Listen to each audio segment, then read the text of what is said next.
By not speaking, you don't get rid of the story. You don't. You just open up a silence which can be just as loud. Tulina bye tuyisemu mu bulamu nga ddala bisobola okubeera ekyokuyiga eri abalala. Enjawulo nti olumu tetutera kubeera na mukisa okubatuukako. Olina story yo ng'owulira yandiwuliddwa abantu abalala. Love story oba ekyo kyoyisemu mu bulamu ng'owulira wandyagadde okugambako ensi. Tubuulirawo okukusanga tukufune. Obulamu bwo oba ekyo kyoyiseemu kyandibeera ekyokuyiga ekinene, okuwa essuubi, okulabula oba okutaasa omuntu omulala. Tell your story. Show ya leero tulina stories ziri bbiri. Story esooka. Sister ali mu dilema, ali mu kiwonvu ekyokusalawo wakati w'abalenzi ababiri baalina.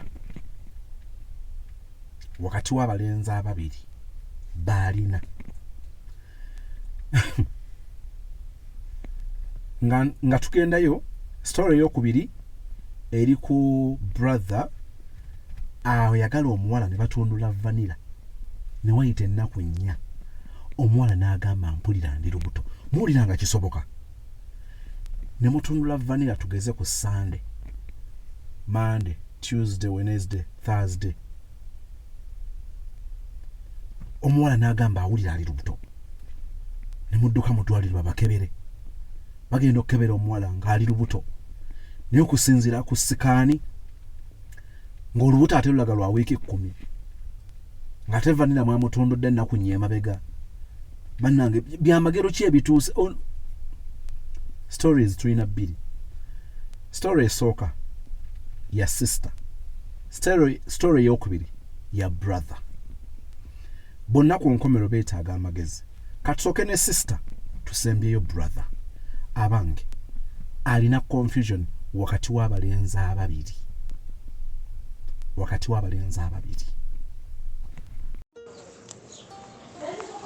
Banange mukyebaleko kansuubire mule bulungi.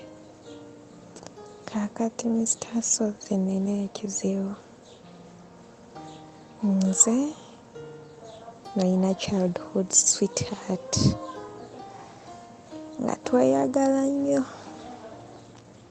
Twali tweyagala nnyo kubanga twali tubeera ku kyalo kyekimu naye nga tetuli ba neighbors, naye nga tubeera ku kyalo kyekimu, twali tubeereyo Masajja. Kakati ekiseera ne kituuka nga ffe Masajja tulina okuvaayo tukole ki?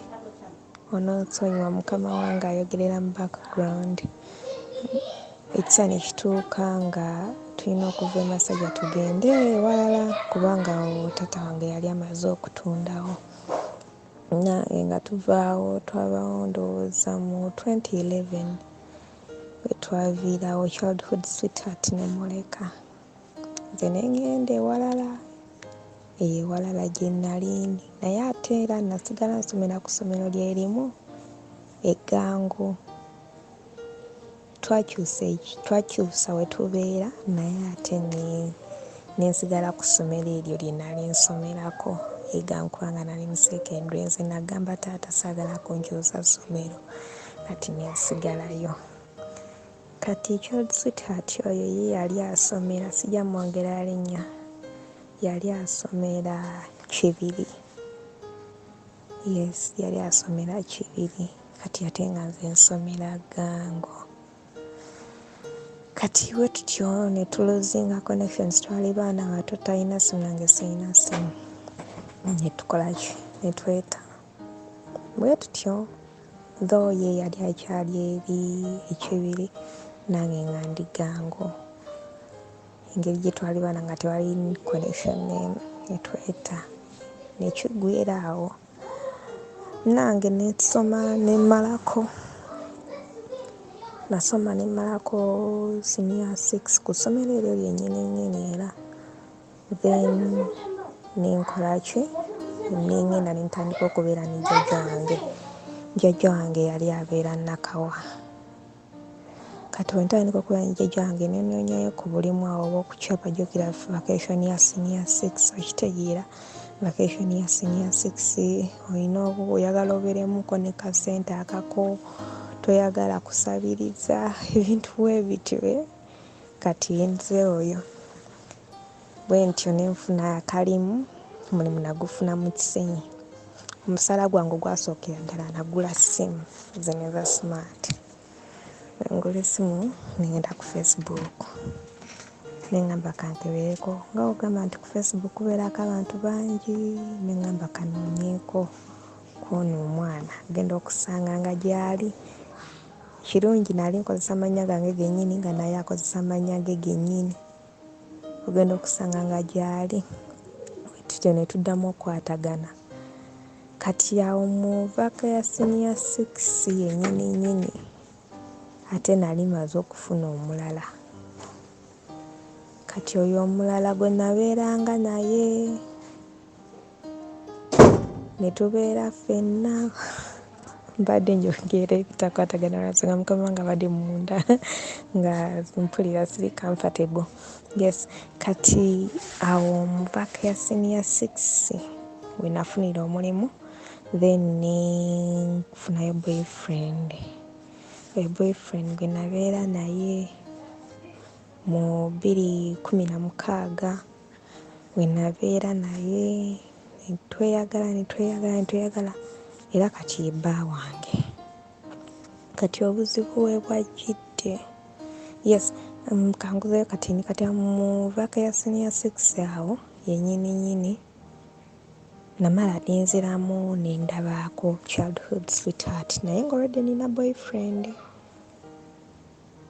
childhood sweetheart oyo ng'egye nali mala okusoma tunasanyukanye ate naye yasanyukanye netudda mu buto okweyagala kati omulundi gwe nasembayo okwogera naye yandisappointinga yaŋŋamba ekigambo kino n'aŋŋamba nze mu Uganda ngenda kubeeramu ebbanga ttono siriimu ngenda mu America okitegeera kati we yaŋŋamba ekyo ekintu nange nenzira omutima neŋŋamba already agenda kati nze lwaki nkola ki lwaki mbeerawo kasita ninooli nemuvaako nemwesonyiwa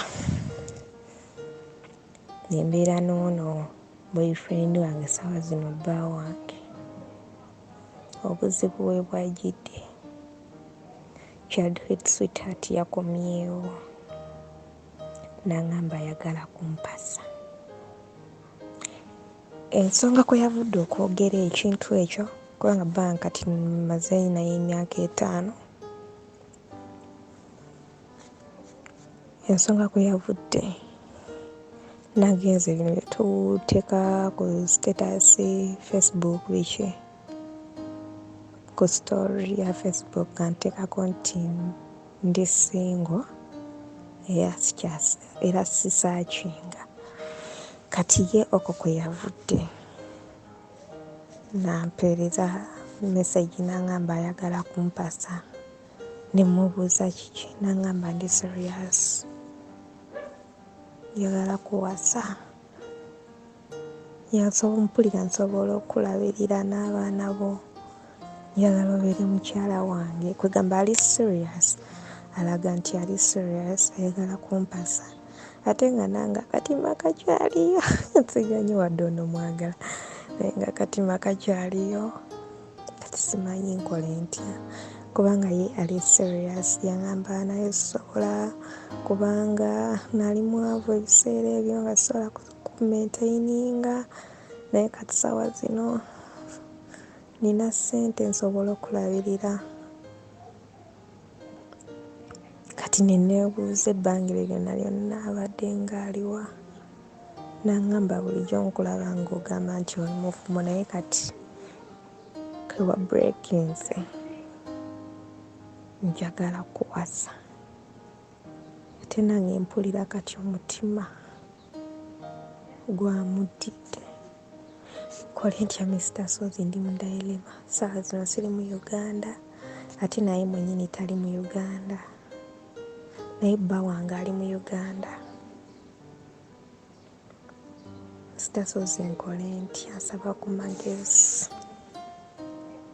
Nsaba ku magezi kubanga ssaawa zino ayinamuko ate mwagala, ate ono naye taata w'abaana bange, ate naye mpulira naye mwagala, kati nkole ntya?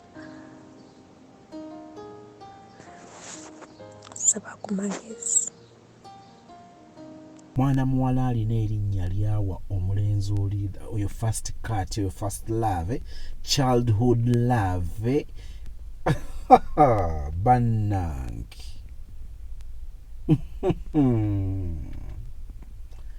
Naye sister, sirabayo muntu yenna ajajinga sister wano, sirabayo muntu n'omu ajajinga sister.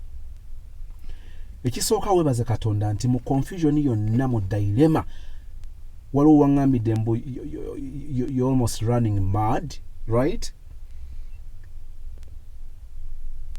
Webaze Katonda nti at least mu confusion yonna ofunyeyo kali akakugamba nti negenda kusozi mmo bakuwa amagezi. Toli musiru. Sweet, toli musiru, oli muwala mugezi nnyo. Omanyi lwaki? Owulidde nga bikususseeko, n'owulira nga teweemala, n'ogamba abanga amagezi muliro, bugukubula ogunoonye wa muliraanwa, neiba tukwaniriza era omuliro tugenda gukuwa. Ekibuuzo ekisooka mukwano gwange ali mukundaba, sister ono omuwa amagezi ki?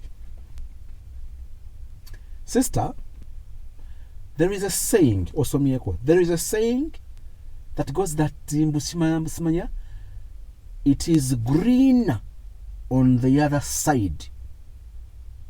Kakati abamu olugero olwo oba enjogera eyo tebaginnyonnyola, it is greener, it is always greener on the other side. Kibanga okubeera ku mutala A, nenga bw'otunuulira omutala A n'olengera ku mutala B, nga by'otalina by'oyagala birabika ng'ebikubuza ku mutala A, nenga bw'olengera omutala B kirabika nga gyebiri. So wano olaba kyeya eri ku mutala olaba nga bali kukyengera. It is greener on the other side. Excuse me. But I'm telling you, unfortunately, the other side is not B. You will reach on Mutala B, and that will not be Mutala B. After reaching Mutala B, you will immediately see Mutala B on the other side. Kyebategeeza kye kino nti bwe tubeera wano n'ebintu ebituli wano, usually tulaba nga si birungi, ne tulengera ebiri ewala nga birabika bye birungi, ne tuyaayaana nnyo tugende ku biri ebiri ku mutala nga bye birungi. Tumala kutuukayo ne tulaba nga ate ebirungi biri eri walala. It is greener on the other side. It is very difficult to decide on going into another relationship when you are leaving a relationship. Kizibu okukola okusalawo okutuufu nti ogenda mu relationship ennungi ng'ova mu relationship. Muli akayimba kange aka move on. Mwabaze batambula nange wano mukizudde nti olwo abantu bengamba nti problem yo to moving on. Yes, you're single. You don't have a boyfriend because you're alone in the room. You're single for like 2 months or even 2 years, but you never moved on. No sangolinga ali stuck in a relationship, even when he or she is in another relationship. Abata moving on. Kizibu okukola okusalawo okutuufu ng'oli mu relationship kati ate ogambe naye omwagala. What a confusion. Sweet. Omulenzi oli first cut. Mulungi nnyo.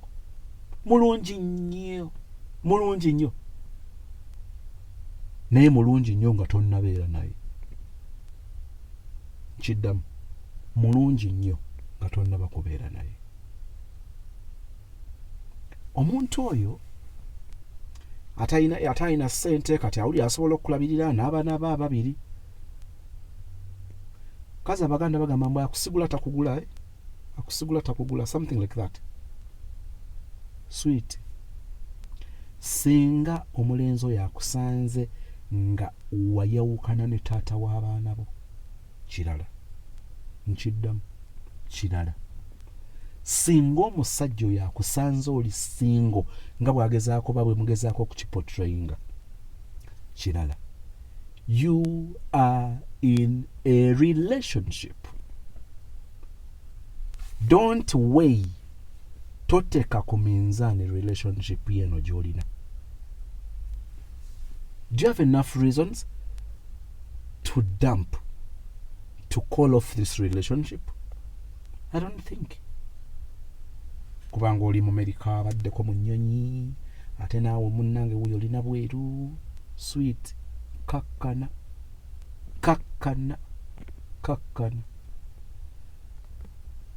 Olumu nja kibagamba, kankihitingeko katini. Abantu bangi abali mu first love eyo ey'ekito bagenda ne bakula n'awulira ng'alowooza muli nti relationship eri enkadde ye yali esinga okuba ennungi, era bw'afuna omukisa okugifuna ajja kuba amazeeko. Sweet. Relationships ezisinga bwe zityo baba tebaatundula ku vanilla. The moment you meet n'otundula ku vanilla, lw'ozuula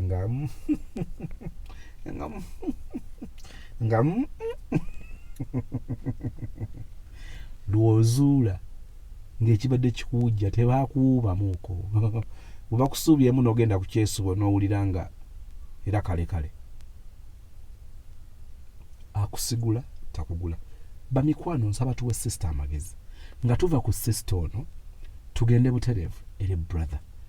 Abeera atya nga atundudde vanilla ku Sunday, omuwala ku Thursday n'amugamba nti awulira ali lubuto, era bagende bamukebere. Ne babakebera okuzuula nga ali lubuto. Naye ng'olubuto lwa wiiki 10 bijja bitya nga bisindogoma nga biri akatogo. Bannange, brother, tunnyonnyole. Nina clip gye ndabye ku YouTube, ndabako n'ennamba yo ekimpaliriza okuweereza voice note eno, era nga nzikiriza Mukama yandiidinze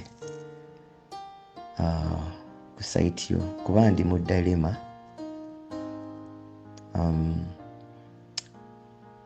Era omutwe gwa clip gye mbadde ndaba ebintu omuwala byalina okunsitalina nga tannafuna lubuto lw'oyo omusajja.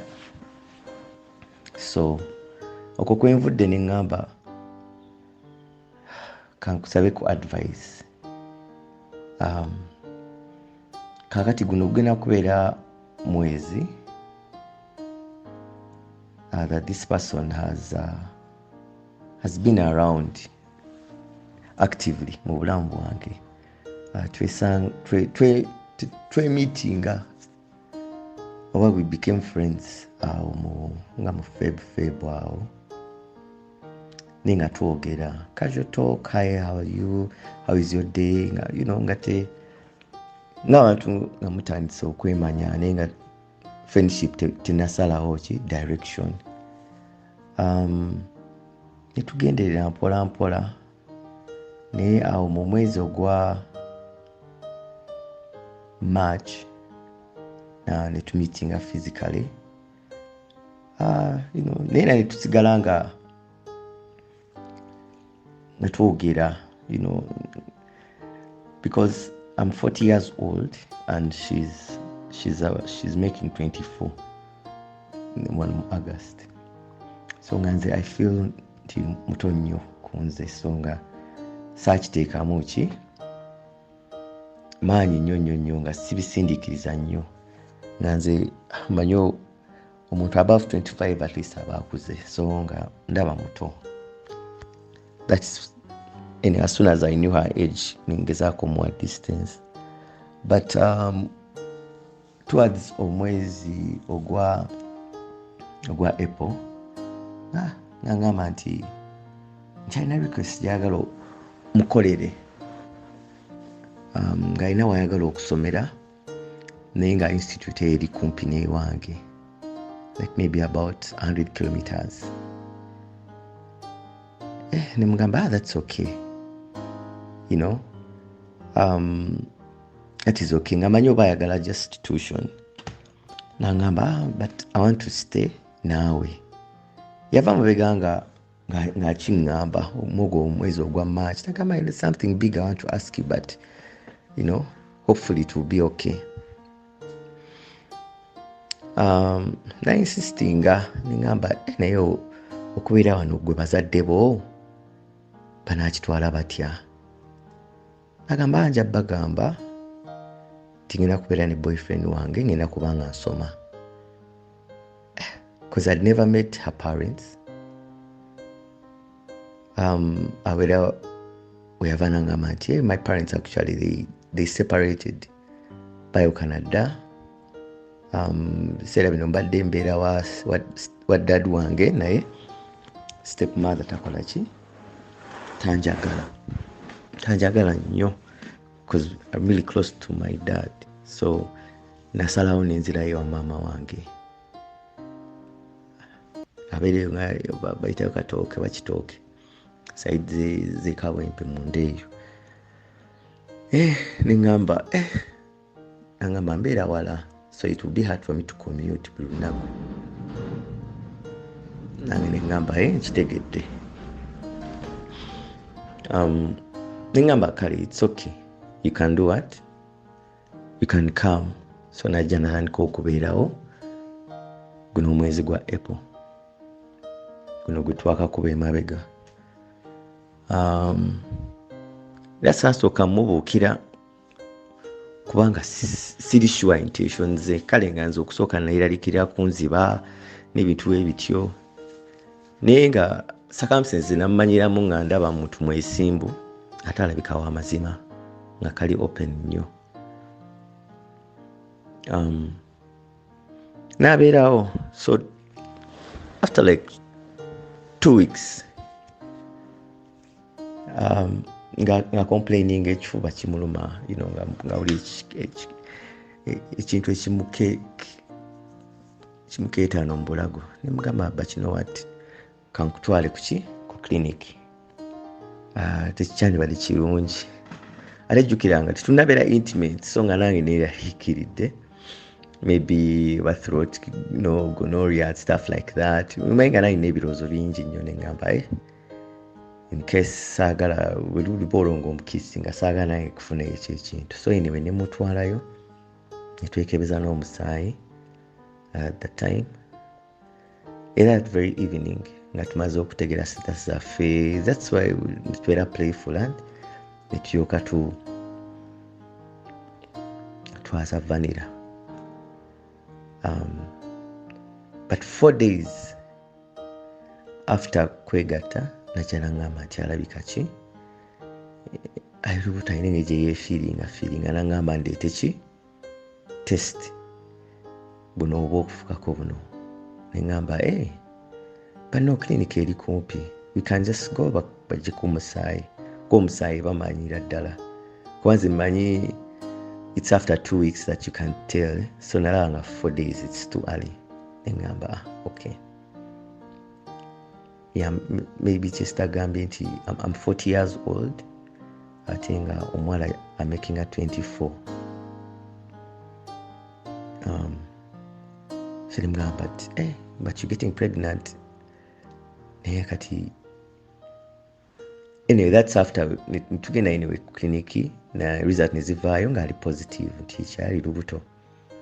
Nemugamba I think olina okugamba abe wamwe, since you know we decided to keep it, kuba nange mwana mwagala, njagala mwana kuba sirina, so deciding omukeepinga. Naye nemugamba but olina okugamba abe wamwe, and it's very important. Nagamba nja babuulira biki. Nemugamba it's important obagambe, you know, yes bazadde bayawukana tobadde obeera ne maama so saala kisiminge mbu I'm taking advantage at least nandyagadde okukola ki ogendayo mbalabe kuba sibamanyi yes balina enamba yange nina enamba zaabwe ez'essimu naye I've not physically met them mbanga oba akuyise manju ne muganzi njaganye ebintu ebiri straight nagamba tujja kikola it's okay we should just plan bulungi when you're ready let me know so naye ningamba kale nja kwetegeka ziba zigenda okwera weeks 2 ngera ali wana agenda nasoma nadda nekugamba nga tandise okubeera free with each other you know nanangamba olubuto lumalumamu wansi eno I don't know why ne mugamba you know nga omuntu oyagala okubeera you know new father you excited twagala bintu kibeere ku muntu ogamba manyi tugende kuki ku ddwaliro si buno clinic tugende eri awali abali serious bakole ddala consultation yes tulabe ekigenda mu maaso so netugenda ne bakola scan ne bamwa report tuvaayo naye tuvaayo ne mugamba nga sirabe gundi you know ebivudde mu scan nandaga obufaananyi baali bamukoledde bubiri ne mugamba kansigaza akamu netuvaayo naddayo eka ne muwa sente ez'okugula ebintu nadda awaka nga tumaze n'okugula eddagala ekifuba nengeri gyafiiringamu anze nembera mu ka trading center nsala ku nviiri nkoze ekyawo ngenda okulaba nga nina omuntu gwendaba gwemmanyaawo nga nina waatudde nga naye ngaabala naku mukyala nno kyaleka yamisinga period ze nga yeebala ne musekerera ne mulaga akafaananyi kange ne ngamba I'm also expecting you know my girlfriend is 2 weeks pregnant ati nze mbala kuva lwetwegatta nagamba oh wow that's so nice kandaba akafaananyi nenkamulaga akasikani naye kuli kubaako ennaku weba expecting gamba proposed date ya delivery naye nga ya December ate ffe nga twakegatta wano mu April wano mu mid April wano nangamba oh okay naye nga date ziri kumpi nnyo but anyway nakisoboka ne sika nazo zirimba so nengamba kuba nze naye sibitegedde nateeka buteresi so naye nekimpaliriza okuddayo ku ddwaliro so nezirayo ku ddwaliro kyanyamba ekirungi nali kodiyo ne nansi nga ndi friendly so omuntu yakola scan nenzirayo nemubuuza ani mugamba mukazi wange azze wano naye namugamba mukazi wange azze wano netukola scan naye nsigitegedde kuba delivery day bangamba mbu ya December but twakagira wano mu April isn't that too close so you see pretty much because we are just 2 weeks pregnant because that's when we had you know live sex is it possible nagamba no omwana namwadde report she's 10 weeks pregnant nagamba 10 weeks pregnant yeah she's 10 weeks pregnant that is 2.5 months ejjukira zange manyi wiki 2 nengamba oh okay ne msawo nangamba mbone ayinamu ka cyst kekana akafaananyi ke nasigaza yasigaza kali akalala akaki akomwana yeah those cyst teba na buzibu naki nemugamba oh thank you so nze nenzira mu byange this is namutwale nga ku Lwokubiri nekoma waka ne tubeerawo awo Lwakubiri Lwakusatu Lwakuna so Olwokuna kweno gyembeera tuli kumpi ne bana abalamazi ane mugamba nti nasenga wange agenda okujja okuyita wano naye tagenda kubeera nayinza okubeera naku 2 mbadde nsaba nti kuba yali asoma Wednesday, Thursday, Friday, omaze okusoma ogendeko eka obeereyo just 2 days okomeyo ku Sunday. N'asanyuka nnyo, n'agenda. So waba agenze agenda Friday, so Saturday olweggulo ne mukubira nga njala mutwikinga. So ne mugamba senga wange namulaze akafaananyi akasika, naye aŋŋamba ennaku ziri too close, tetusobola kubanga we are expecting in December, twandibadde ngeeyo mu Febru eyo. N'abeera awo n'asirikirira. Kuba namubuuza ewange wajja oli lubuto, n'agamba ndyoka mbulira ekyassenga, naye n'aluka aŋŋamba kankubulira amazima kinange mbadde simanyi nti mbadde lubuto, kuba linasemba okwegatta n'omuntu nti yali December. Niŋŋamba naye December nga wala, naye saayagala nnyo kisindiikiriza nenkireka awo. Bagamba neŋŋamba nti so it's possible n'olubuto oluyinza okuba si lwange. So nanyumiza bingi, nanyumiza ku gayi gwe yali alina yagenda Kata. This is before. Nanyumizaako gayi gwe yali alina baabeeranga bonna, n'agenda Kata, yafuna ssente n'amukyawa. Bagamba ate omwami we yakomawo, that guy we yadda ate yatandika kwagala sister we. Gamba yanyumiza ebintu bingi. So ate okukomawo nga story ate nga it's possible guy y'omu ti mu biseera bino ebya alirisia tibeegatta, kuba yagamba basemba kwegatta December, ate ng'olubuto olulabika yalukonsivinga mu Febru. Ama nakyo ne kibeeraawo nga it's very questionable. Naye n'alemera ku story nti yasemba kwegatta mu December.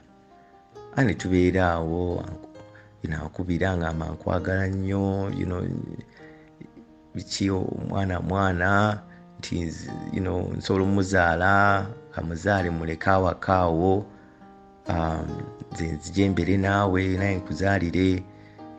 Kwegamba nga zezo stories n'atukana n'asaba ne taata we yankubire, because I'd never met the dad. Naye taata n'ankubira ne meetinga, naye nga naye ansaba nsonyiwe muwala we, naye mbw ajja abeere nange tutandike family. Gamba nina engeri nange gye neesikamu, kuba bataata batini nnyo abasobola okukola ekyo. At least yandisindikidde obanga mukwano gwe. Anyway, so I guess mwesabira advice, because simanyi engeri yakubeera n'ono omukyala, because I feel muli ndowooza either yali azze kunsiba lubuto, kuba report yo yagikweka naye ne mmala ne njiraba, banagako kopi mu ddwaliro, era kituufu ali 10 weeks pregnant, ate nga naye teyeegaana. Naye ate ng'agamba mbu yali tamanyi nti ali lubuto. Yali tamanyi nti ali lubuto myezi 2, naye nze after 4 days ng'atawulira ali lubuto. So but anyway, olw'okuba nali ntandise omwagala ennyo, n'okuba nga mbadde sibeera na muntu waka, nga ntandise n'okumumanyirira ng'akola emirimu gy'agikola bulungi, naye kwegamba nga waliwo ekibulamu. I always felt there was something missing. Nga kisindisa nnyo okuba nga oba ayagala wabeerewo oba relationship or love or something, naye nga nze nali neekengera, just natural. I think I'm like that, kunduza ku byempiseemu, just neekengera abantu. People want to move so fast, ayagala kiri, ayagala kino. Kuba nga nze ndekangawo ssente awaka, olekawo zino olekawo ziri, nindooza era nga aziweereza waabwe, which was okay. Nze nakirikaawo nga maybe, but instead of ngamba I'm going to send money home, I'm doing this. Kwegamba yatandikirawo okukola ebintu kwegamba omuntu byandikoze in a subtle way gamba yatandikirawo bikola nandigambye yalagirawo enjala, but I don't want to think so muno mwenjagala ompe ku advice. Mwala yali eri agamba she wants to fight for me, but I really don't know her story. Kuba taata ye wenatuula taata okwogera it's like relating a guy ate nga kirabika family yali tesiimye guy oli nga wekirabikanga tuba taata omuvubuka oli yali tamwagala naye manyi byawala taata omuntu gwatayagala omuwala gwabeerera naye ddala ate agamba taata agamba manyi beera nomuwala azaale naawe omale okole ki naamala akuzaalire mubeerewo nga famire. Omwana si kizibu nemugamba sina buzibu nakyo naye teyangamba mazima nemwekyo newakwayo yali tamaanyi naye ngeriera simanyi ngeri gyentandikawo nti famire. Kakati omuwala bwakugamba nti no kale ono kamuzaale mukwate mutwale waffe naawe nkuzaalire, njagala okubuuza ekibuuzo brother, ono kika kya nkoko nti nzaazi kugamba ye eriwo okuzaala bwezaala nga bagijjako ng'eddamu ng'ebiika ng'emaamira egaalula nga eno nkoko nzaazi, ono omuwala nkoko nzaazi. Era tukakasa tutya nti bw'anaamala okuzaala ono atali wuwo najja n'azaala owuwo taazaalireyo mulala atali gwe. Nkoko nzaazi akuzaalire, azaala ono atwale eri ewaabwe akomewewo akuzaalire. Oli mutuufu nnyo. Yeah, you're very right about that. Olwayogedde ekyo muli nindaba omuntu atali responsible kwegamba azaalaye atamuleka eri, and I was like now is this person responsible? I think taata we have the father as in her biological dad. My tata yawuka ne mama, then they also remarried with kids kwegamba, and those are in her world that is normal, ni ate nga yerabidde byanyumizanga nti mama yamutwalanga mu kyalo, yamutwalanga ewa uncle. Every time the mom was going to start a new relationship. So I tell you byabirabidde. But anyway, taata we biological father we naye nga nsaba mbu muwala we mutwale tubeere ffenna, ngamba but this family sigitegeera. But you are right, stories ezo zo nyingi, but she seems like a very good maino osanga omuntu nga fittinga everything you want, but just nga timing eri off, nga bine ebyemabega nga biri off. But you also right nti muto ate naye nali nkimugamba, but I think now kubeera ano nga sometimes beera lonely, nakkiriza kagaapu ako naye kyanyamba buteegatta naye nga yakajja, kuba nze nali nninda ndaba periods ze nga zizze. That's how I wanted to, naye nasaa kwera to direct. Yeah, but Mukama era nanviirayo bira nabindaga ne process yo nayo n'amazima gigavaamu, ate nasigala nga yeegaana era namala mugamba ngenda genda mu ddwaliro nalyoka ngamba amazima. Yeah, but I'm not ready to father omwana atali wange ngoge mazima. It should be my first child, so I'm not ready to father omwana atali wange. Ekyo ngezezaako nkirowoozezaako, because I have an uncle of mine yalina omukyala ebbalika. He had 2 wives, but he realized nti omu ku bakyala abaana bonna be yazaala tebaali babe, kikyamwa run pressure enough, I think after 2 years of hearing that news. So bimanyi ebintu ebyo kale akasajja kamuyingira ndooza mu musaayi ke yasooka okwagala omanyi first love y'abaana. So guy agenze akomyewo amuyisiza nga wayagala afunye omukazi omulala naye era ono n'asigala ng'akola ki agendayo. So it's one of those things, but okutegeera kwekyo just nina kwegumya mutima kuba mpulira omutima gwo guli so heavy. I feel so heartbroken, but yeah, mazima guge mazima n'okuva mu kyokubeera compassionate na biki ebyo, and I move on n'obulamu bwange. Brother, omuwala ono taata w'olubuto mu story ali luddawa? Nanyini lubuto avunaanyizibwa ku lubuto luno mu story eno yeekweseewa? About the guy, angamba nti guy ali Qatar. I think they started dating and about 2019 ewe batyo 2020. Kugamba ngera ba struggling until guy we afuna ekyeyo nga agenda nadda n'endoza we yafuna sente n'asalawo atandika relationship endala.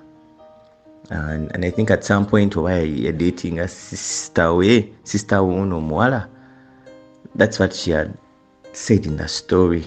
But according to her, basemba kwegatta mu December. This is after ngamaze okufinding out nga mugira kuba eri nga twakoma dda okubeera ffenna, and yet it's because I spoke to her father. Yasaba taata we ankubira essimu.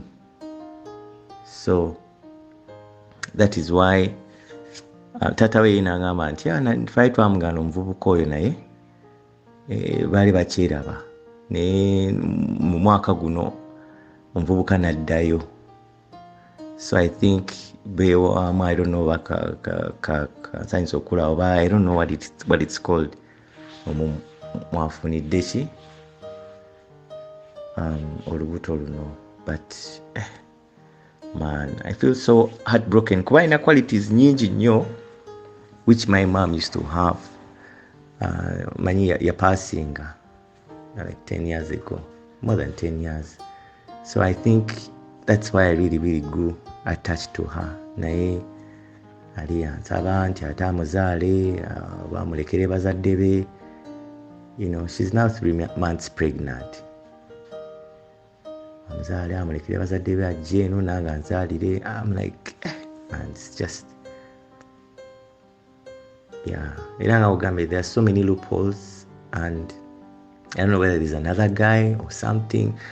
Kiri awo, and I think kituufu she wanted to use me kuba abangambe wae bangi nti ate yavaayoko n'abeerako ewange wene asula baawaawo mulala kati asula mu ddiiro asaba nje akomewo. So things like that. Naye nga, yeah, that's the story I believe for now. Byemanyi byenzijukira ne byennamubuuza, but yeah, kyemmanyi agamba olubuto yali tamanyi nti abiina, naye kyewunyisa ffe nga twakegatta nga wayiseewo ennaku 4 n'angamba ayagala kukozesa mugulire ka strip ka pregnancy test ak'okufukako. Ngamba okay, but it's too early for you to actually say that, but nembeera is natural. And yeah, so baby, I'm really heartbroken. Ono njagala mubalekera brother waffe omulungi omuwa magezi ki? Brother ono omuwa magezi ki? My brother, njala kulekera ebintu biringa 2 ekisooka, omuwala ono talina mazima mu kamwa ke. Temuli. Omuwala ono ekyokubiri omuwala ono emikisa gy'okuba nga akyalina byeyerekedde mingi. Ekyokusatu, oli mweteefuteefu okubeera n'omwana we asooka mu bulamu bwammwe, okubeera mu relationship n'eyingiramu omwana asookera ddala mu bulamu bwammwe ng'omwana si wuwo naye ng'ogenda kutwala obuvunaanyizibwa obwa taata. Are you ready for that? Do you know the cross? Do you know the cost? Do you know the challenges? Are you ready? Question. Omuwala ono okukukweka results ebyavudde mu sikaani, okukugamba nti kajja abeere naawe, olaba red flag busima bwenzogera, engeri gyakipushinga gyabeere naawe, red flag. Engeri gyakukwekamu results eza sikaani, red flag. Engeri gyakugambamu ng'omaze kumukakasa nti olina bwino, red flag. Engeri gyayagala omusaasire, red flag. Engeri taata gyayingira mu kintu kino, eyo nayo red flag. Don't you think that you're being put into a cooked story? Nti ogomyeko abantu bano after some time beeyiye. Ndeese ebibuuzo sibiwaddeko ansa zizo. Bw'ozeewa gye zisinza okuwunzikira, gye kisinza okuwunzikira, gy'oba weesulikira. But I want to tell you this. I want to tell you this. A dog will always be a dog. A dog, a cat will always be a cat. And we see, even when it tries to be fat, we look straight at the cat and we're like, wait a minute. Is this a leopard? No. What's that? That's a cat. Kazi kati mu Luganda kyeki? Pussy, kapa. Pussy mu America tekikola ekigambo. Kapa. Kanyawu.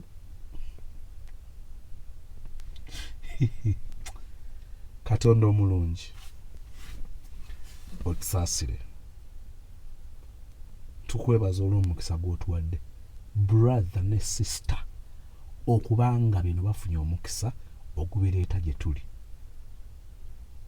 Oyogera gye tuli okuyita mu mwoyo mufe, ng'oyogera gye tuli, oyogera gye tuli okuyita ku TV, okuyita ku radios, okuyita ku mpapula zimagazini, social media, okuyita mikwano gyaffe mba relative, okuyita mu birooto, okuyita mu bubonero bungi. Owadde omukisa brother ne sister okuleeta bino we tuli. Tusobola okubeera amaaso agoba eriiso eryokusatu nga gw'otukozesezza. Bazuukuse obalage bulijjo by'obalaga, kubanga tewali bye tugenda kwogera by'otabagambanga, bulijjo bye bagamba. Twongedde kakasa ebyo by'obagamba bulijjo. Bazuukuse obwongo, babeere soba, bakole okusalawo nga bali soba.